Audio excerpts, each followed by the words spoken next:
आज़ादी का अमृत महोत्सव के अंतर्गत देश में हो रहे विभिन्न कार्यक्रमों के क्रम में 26 से 30 जुलाई तक राष्ट्रीय नाट्य विद्यालय और श्री नागरी नाटक मंडली के संयुक्त तत्वाधान में 5 दिवसीय नाट्य महोत्सव का आयोजन वाराणसी में किया जाएगा। 22वें भारत रंग महोत्सव के अंतर्गत आज़ादी श्रृंखला में 5 अलग अलग नाटकों का भव्य मंचन किया जाएगा। यह जानकारी राष्ट्रीय नाट्य विद्यालय वाराणसी के केंद्र निदेशक रामजी बाली और श्री नागरी नाटक मंडली के सचिव डॉक्टर अजीत सहगल ने संयुक्त रूप से एक पत्रकार वार्ता में दी। राष्ट्रीय नाट्य विद्यालय के केंद्र निदेशक रामजी बाली ने मीडिया से बात करते हुए बताया कि इस नाट्य महोत्सव की प्रथम निशा की आधारशिला संगीत नाट्य अकादमी उत्तर प्रदेश के अध्यक्ष एवं हिंदुस्तानी शास्त्रीय गायक पद्मश्री राजेश्वर आचार्य जी के मुख्य आतिथ्य में उन्हीं के कर कमलों द्वारा रखा जाएगा। इसके साथ ही उद्घाटन समारोह में विशिष्ट अतिथि के रूप में भारतेंदु नाट्य अकादमी लखनऊ के अध्यक्ष रविशंकर सारे, श्री नागरी नाटक मंडली न्यास के अध्यक्ष डॉक्टर संजय मेहता एवं सचिव डॉक्टर अजीत सहगल उपस्थित रहेंगे। उद्घाटन समारोह की अध्यक्षता राष्ट्रीय नाट्य विद्यालय के निदेशक प्रोफेसर रमेश चंद्र गौड़ करेंगे एवं स्वागत राष्ट्रीय नाट्य विद्यालय वाराणसी केंद्र के निदेशक रामजी बाली करेंगे। उद्घाटन समारोह में भारतेंदु नाट्य अकादमी लखनऊ के द्वारा अग्नि कहीं भड़क न जाए की प्रस्तुति की जाएगी। इसका निर्देशन मनोज शर्मा ने किया है। 27 को लेखक और निर्देशक स्वर्ण रावत की प्रस्तुति गुमनाम सितारे का मंचन किया जाएगा। 28 जुलाई की निशा निर्देशक विपिन कुमार की प्रस्तुति कालो भारी को समर्पित रहेगी। नाट्य महोत्सव की चौथी निशा 29 जुलाई को निर्देशक रामजी बाली की प्रस्तुति की जाएगी। इस महोत्सव के अंतिम दिन बापू अब भी जिंदा है का मंचन किया जाएगा।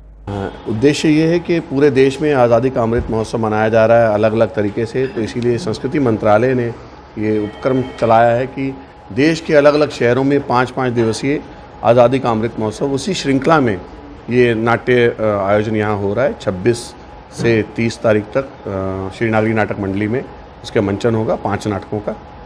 जी, प्रमुख रूप से किन लोगों की आने की संभावना है? कब का कार्यक्रम? इसमें 26 तारीख को लखनऊ की टीम आ रही है, भारतेंदु नाटक अकादमी की टीम आ रही है।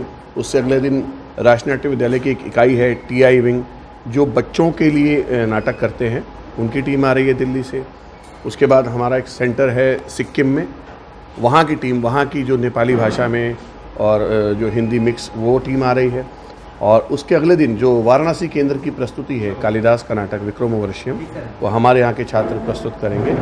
और अंतिम दिन दिल्ली की टीम है जिसमें सिने अभिनेता मनोज जोशी जी भी उसमें अभिनय कर रहे हैं। तो ये 5 दिवसीय कार्यक्रम रहेगा। और हमारे उद्घाटन सत्र में यहीं के राजेश्वर आचार्य जी, पद्मश्री राजेश्वर आचार्य जी विशिष्ट अतिथि रहेंगे। उनके साथ भारतेंदु नाट्य अकादमी के खरे जी हैं, वो आएंगे, अध्यक्ष जी हैं। और ये पूरा आयोजन जो हो रहा है वो श्री नागरी नाटक मंडली के संयुक्त तत्वाधान में राष्ट्रीय नाट्य विद्यालय के साथ हो रहा है। तो सहगल साहब भी रहेंगे, डॉक्टर अजीत सहगल, और संजय मेहता जी भी रहेंगे, डॉक्टर साहब। और इसी में हम चाहते हैं कि काशीवासी इस पूरे इस जितना बड़ा उत्सव है उसका आनंद लें।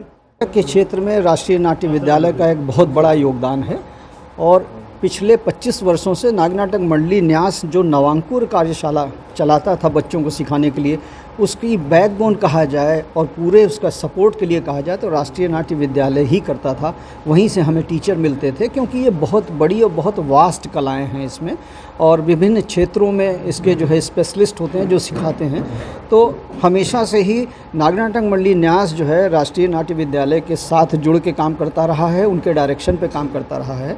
और जब से बनारस में ये केंद्र खुला है, ये बनारस के लिए बहुत ही सौभाग्य की बात है, क्योंकि इस क्षेत्र में ये कला विलुप्त हो रही थी धीरे धीरे करके।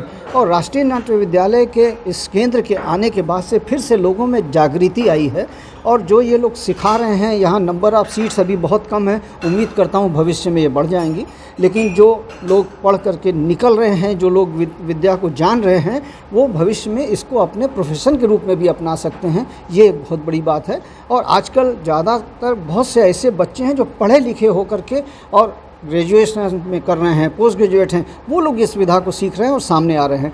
तो राष्ट्रीय नाट्य विद्यालय का एक बहुत बड़ा योगदान है इस क्षेत्र में, और नाट्य मंडली अपने आप को एक भाग्यशाली समझता है कि हम भी इनके साथ जुड़ करके काम कर रहे हैं, इनके साथ कंधे से कंधा मिला करके इस कला को आगे बढ़ाने का काम।